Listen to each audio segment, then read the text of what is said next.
Cooking Then and Now by Nadia Higgins.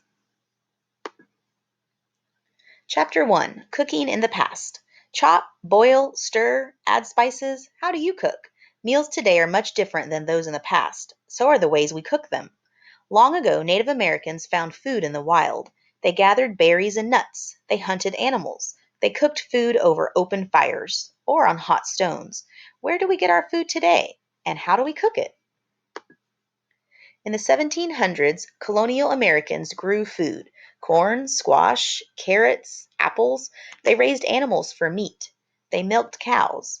Everything was made from scratch: butter, even bread. Food was fresh, but it spoiled fast. So people dried vegetables and they salted meat. These methods helped preserve food. Did you know? White settlers learned about corn from Native Americans. Corn became the most important food in early America. People used it for bread, pancakes, mush, and stew. Corn also fed farm animals. In the 1800s, many immigrants came to the United States. They brought their cultures. That also meant new foods and ways of cooking. These new Americans opened the first delis, restaurants, grocery stores. Take a look. You can thank immigrants for many dishes we enjoy today.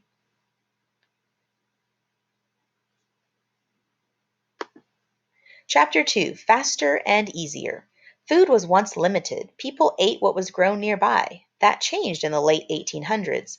Canned food kept food preserved for years. We still can food today. At home, cooking got easier too. Gas ovens replaced fires. Milk was delivered right to the door.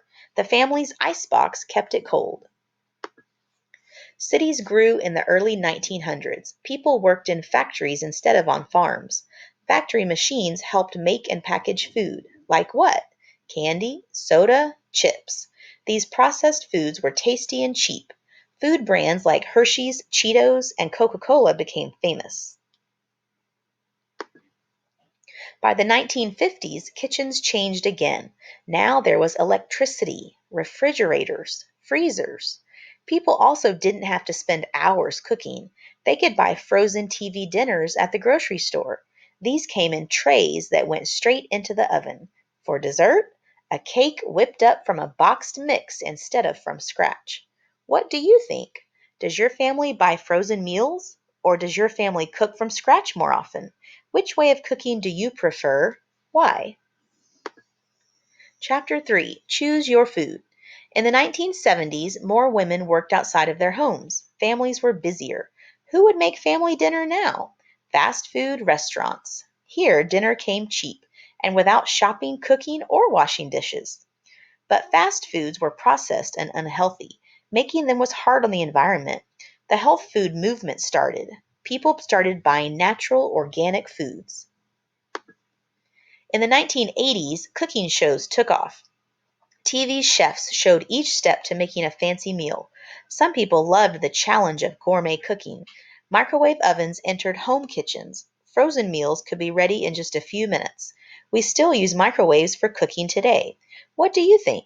What things does your family think about when choosing food? Taste? Health? Cost? Do these determine what your family buys? Today, we have many food choices and more ways to cook our food. A slow cooker cooks food at a low temperature for hours. Instant pots pressure cook foods. They speed up cooking so your family can spend time doing other activities. How do you like to cook? Do you have favorite recipes? Search for one online. Watch a cooking video. What will you try next?